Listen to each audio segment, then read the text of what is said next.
এখনই কিনতে চাই। এটা তো আসল। ঠিক আছে হাল্ক সাহেব, ডিল পাকা। আজ থেকে ওই শোরুমের মালিক আপনি। চলুন, আমি নিজে গিয়ে আপনাকে চেয়ারে বসিয়ে দিয়ে আসবো। আরে বড় সাহেব যে, স্যার আসুন আসুন, আমাদের ধন্য করলেন।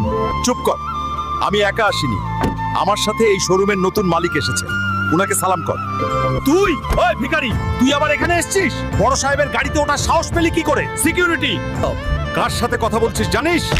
ইনি হাল্ক সাহেব। আজ থেকে এই শোরুমের মালিক আমি না, ইনি। কি রে ম্যানেজার, 1 কোটি টাকার গাড়ি কেনার ক্ষমতা নেই বলেছিলি না?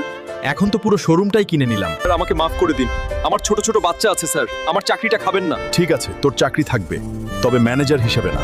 এই নে ব্রাশ, আজ থেকে তুই এই শোরুমের বাথরুম পরিষ্কার করবি। আর হ্যাঁ, রোজ আমার বাবার জুতোগুলোও পালিশ করে দিবি। যা, কাজে লাগ। নেক্সট ভিডিও মিস করতে না চাইলে এখনই সাবস্ক্রাইব করে বেল বাটন বাজিয়ে দাও।